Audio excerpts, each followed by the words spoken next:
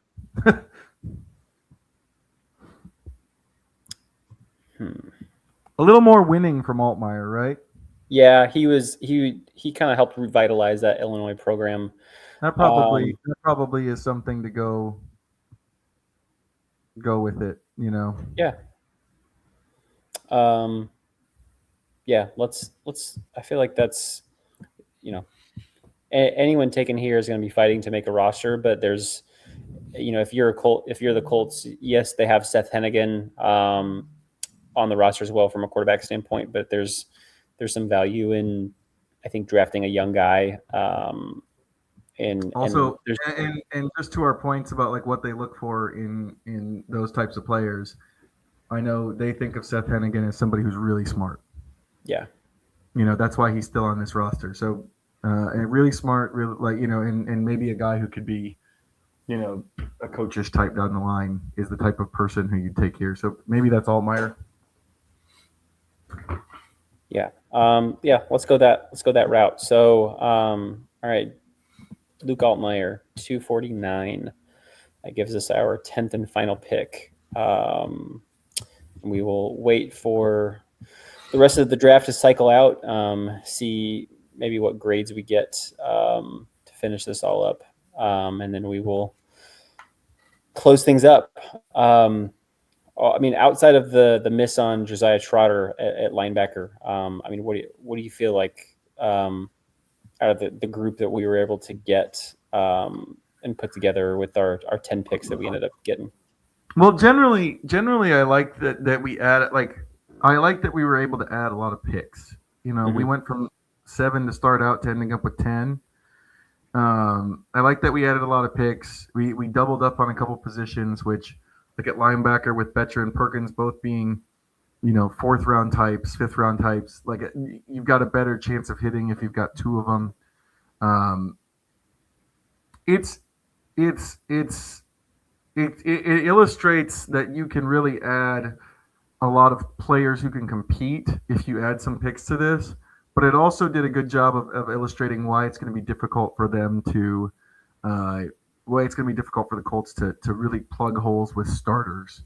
Because you saw how quickly we were in a spot of, you know, at pick 113, we're going, you know, we can take an offensive lineman here because I don't know if we have a clear starting linebacker or safety available. I think that's something that we're probably talking about at the end of day 2, going into day 3 in this draft when it starts, is that you know, there's still holes out there that they need to fill, and the type of player who could be a starter is maybe not available there. So I like that there's a lot of picks. I like that there's a lot of that we were able to kind of add a lot of competition. But the thing that this roster needs, which is the guy that kind of takes them to the next level, you needed a 1st round pick to get that. Yeah, I like the work that we did kind of in that the middle from Betcher to Roman Hemby. I think, you know, Betcher, Perkins, Curry, Thomas, Hemby.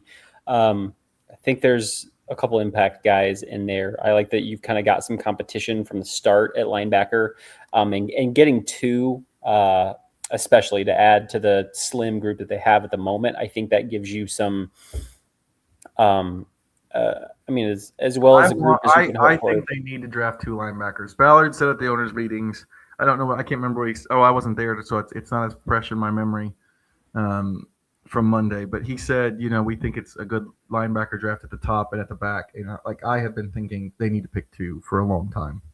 Yeah, and I just generally like the idea of being able to take a second edge rusher. Again, taking a guy at 177, not necessarily someone that you're expecting to make a huge impact, but I think just throwing some young juice into the mix with the group they have. We're kind of getting to the point with that group that they're, I think, going to have to get a little creative and play different guys in different situations. And so maybe Caden Curry's a player that in the right situation on the field could make an impact for you in some ways. A rookie this year, adding another safety into the mix, getting a guy like Roman Hemby as a potential backup running back, I think there's some value in what we did there. We got an A+ grade on TJ Parker, A- on Logan Jones, who I think was maybe our most uncertain pick there at 113, the center from Iowa, an A- on Curry, and A- on Roman Hemby. So feels like we got some decent grades on the work we did there, and we'll see if any of this matches up with what the Colts do on Thursday through Saturday. I think if we get one, I can tell you right now what won't match up as soon as